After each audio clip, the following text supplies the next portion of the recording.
The amendment concerns the ongoing investigation of the Internal Revenue Service activities relating to social welfare organizations, an investigation that is still being conducted by this committee. This committee has not decided to go into public hearings, but trying to get to the bottom of this, which was described by the President as an outrageous event. It has now turned into a smidgen, but I think outrageous certainly is the correct assumption.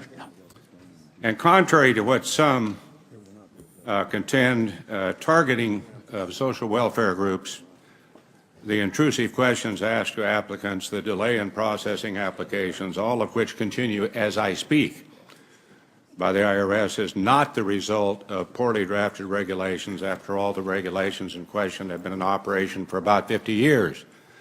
Nor are these issues the result of mere errors and misjudgment by a lower-level staff in a satellite office. This is a deliberately designed abuse of federal resources and enforcement powers for purely political purposes. And it's part of a larger pattern.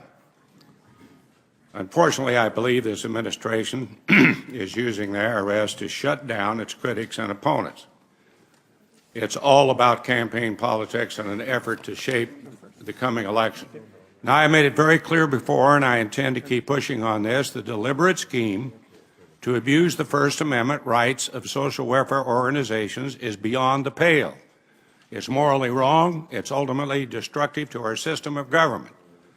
These practices show clearly that the IRS has no business regulating constitutionally guaranteed free speech rights, and we ought to move today to get the agency completely out of this role. Now, this is why I offer this amendment, to stop the IRS from proceeding with new rules that would formalize its suppression of the free speech rights of social welfare groups.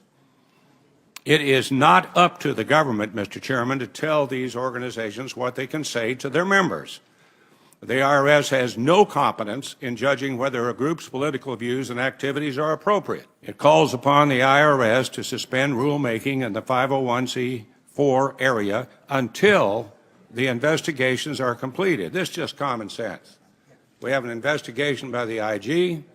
We have an investigation on the House Ways and Means Committee. We have an investigation ongoing in this committee. We have not had, in my opinion, enough information from that so-called satellite office to Treasury or to the White House or to anywhere else. This is just common sense that while we're having an investigation, the IRS should stop promulgating these regulations. I do not want to hold up this hearing any more than we have. I do request its withdrawal, but rest assured this issue and my amendment and that of Senator Flake and many others, it's not going away.